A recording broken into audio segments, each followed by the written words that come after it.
হ্যাঁ, আমার ক্রেডিট কার্ডে বিলও পাওয়া যায় দাঁড়িয়ে। আহা, পুজো বাড়িতে নতুন শাড়ি গয়না সাজগোজ না কিনে দিলে কি মা কালী ভালো লাগবে? মা কালীর ভালো লাগুক বা না লাগুক, তাহলে আমার মানি ব্যাগে কি হবে? তোমার ওই মানি ব্যাগের কথা শুনে মনে হয় ওটা মহাভারতের যুদ্ধের একটা আহত সৈনিক।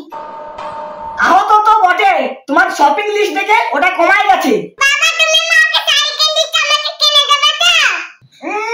একটা কিনেছি মা, তাহলে হচ্ছে না তোমাকেও কিনে দিতে হবে। বাবা রাগ করিস না, দুজনকে কিনে দেবো। তুমি রেডি হও, আমি যাচ্ছি, চলো।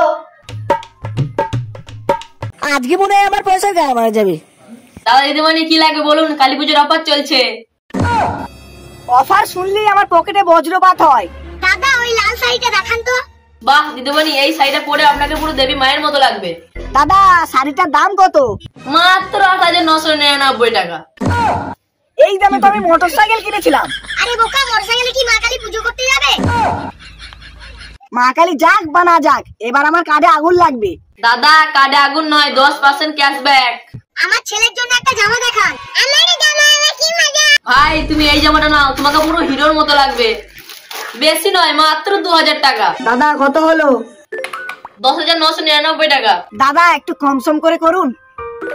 9,500 টাকা, এর কম আমি দিতে পারবো না। ঠিক আছে, কি আর করা যাবে, দাও। এই নিন।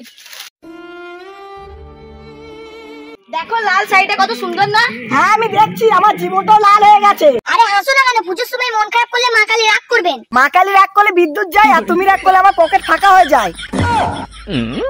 কালী পুজোর দিন কেমন লাগছে আমাকে? একদম অসাধারণ লাগছে। আহা, ভালোবাসার কথা বললে মনটা পুরো ভরে যায়। ভালো তো লাগবে, এত টাকা দিয়ে শাড়ি কিনেছো, না লাগলে তো অন্যায় হবে। তোকে হ্যাপি লাগছে, তুই এখান থেকে যা, আমার গা জ্বলাই না। আরে বন্ধুরা, কালী পুজো মানে প্রসাদ আর প্রদীপ না, ছেলে বউ শপিংও চাই, তাহলে কেলিয়ে গাড় ভেঙে দেবে।